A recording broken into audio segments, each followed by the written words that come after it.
सत्य दर्शन charitable trust Panchkula द्वारा रविवार को सेक्टर 16 स्थित अग्रवाल भवन में जरूरतमंद कन्याओं का सामूहिक विवाह का आयोजन किया गया।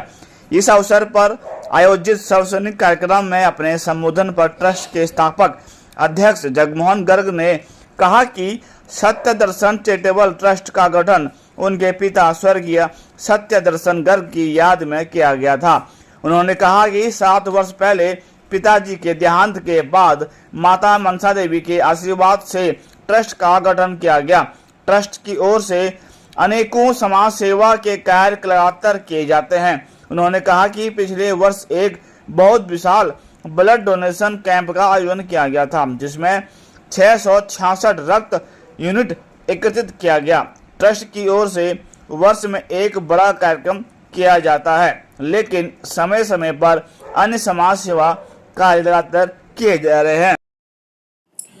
आज सत्य दर्शना चैरिटेबल ट्रस्ट द्वारा 8 जोड़ों का सामूहिक विवाह का कार्यक्रम का आयोजन किया गया है। ये विवाह का कार्यक्रम का आयोजन आज करवा चौथ वाले दिन किया गया, इस उद्देश्य से कि करवा चौथ का जो व्रत है वो हर गृहिणी जो है अपने पति के लिए रखती है, और आज अगर बच्चियों को अपने पति मिलते हैं तो इससे अच्छा त्यौहार और किस रूप में नहीं मनाया जा सकता। तो इस उद्देश्य के साथ ये आज 8 जोड़ों की शादियां करवाई गई है। सत्य दर्शना चैरिटेबल ट्रस्ट लगभग 7 साल पहले इसका गठन हुआ था और 7 साल से ये समाज सेवा में तत्पर है। हर साल 14 नवंबर को ट्रस्ट द्वारा ब्लड डोनेशन कैंप का आयोजन किया जाता है, जिसमें लगभग 600-700 ब्लड डोनर ब्लड डोनेट करते हैं और विशाल एक कैंप के रूप में लगाया जाता है। और समय समय पर एजुकेशन के लिए, मेडिकल के लिए, कोई भवन के लिए, जैसे भी समाज को आवश्यकता होती है, जैसी यथाशक्ति उसकी सहायता की जाती है। देखिए, जो तो बच्चियां हैं वो तो हमने पंचकूला से ही सिर्फ की हैं शादियां, लेकिन जो लड़के वाले हैं जो उन्होंने खुद ढूंढे हैं, हम लड़का या लड़की हम नहीं ढूंढते, हम अपनी पोस्टर्स लगा देते हैं, न्यूज़पेपर में दे देते हैं। जो लड़की लड़के वाले हमसे कांटेक्ट करते हैं वो खुद ही लड़का ढूंढते हैं, खुद ही लड़की ढूंढते हैं। हम उनका फेरों का और खाने पीने का, उपहार का खर्चा वो ट्रस्ट द्वारा दिया जाता है। बाकी लड़का या लड़की की कोई भी जिम्मेवारी ट्रस्ट नहीं लेता है।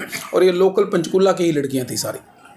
नहीं, दहेज प्रथा के तो ट्रस्ट खिलाफ है, हम दहेज प्रथा के सख्त खिलाफ हैं। ना दहेज लेना चाहिए ना देना चाहिए, लेकिन हाँ, बच्चियों को ज़रूरत की चीज़ जो उनके घर में, जब एक नया घर बसता है, देखिए उनको चूल्हे की ज़रूरत होती है, एक सिलाई मशीन की ज़रूरत होती है, प्रेस की ज़रूरत होती है, एक संदूक की ज़रूरत होती है, गद्दे है, बिस्तरा है, मंजा है, ये छोटी छोटी चीज़ें आवश्यकता जो घर के लिए होती है, वो सिर्फ ज़रूरत की चीज़ें दी जाती हैं, दहेज का कोई काम नहीं। प्रोसेस ये है जी, 18 साल से ऊपर जो कन्या है उसका और 21 साल से जो लड़का है उसका ऊपर, हम ये एज ग्रुप के हिसाब से शादियां करते हैं। जैसे हमारे पास नो एप्लीकेशन आई थी, एक जोड़े की जो एज थी कम थी तो उसको हमने रिजेक्ट कर दिया था, और 8 जोड़े जिनकी की आधार कार्ड या एज प्रूफ लेके या कंसर्न्ड म्यूनसिपल कॉरपोरेशन से अटेस्ट करवा के या सरपंच से अटेस्ट करवा के तब हम उनकी शादियाँ करवाते हैं। तो ये 1 साल में होता है कि अगर अब लड़के आते हैं, फाइल आते हैं आपके पास, उससे पहले हो सकती है शादी? नहीं, ऐसा कोई निश्चित नहीं है। ट्रस्ट द्वारा हमने ये जो सामूहिक विवाह का कार्यक्रम है आज पहली बार किया है ट्रस्ट ने। इससे पहले ब्लड डोनेशन कैंप और सामाजिक उत्सव समय समय पर करता रहता है, तो अभी पहला किया है, हमारा बड़ा अच्छा एक्सपीरियंस है। बाकी ट्रस्ट की मीटिंग में जो फैसला लिया जाएगा उसको मान्य किया जाएगा। ऐसे प्रोग्राम होते रहेंगे कि? हाँ, देखिए ट्रस्ट द्वारा समाज सेवा में ये कार्य निरंतर चलते रहेंगे। ट्रस्ट जो बनाकर इसको समाज में चलाने का उद्देश्य ही ये है कि समाज के काम आ सकें और सामाजिक कार्य समय समय पर कर सकें।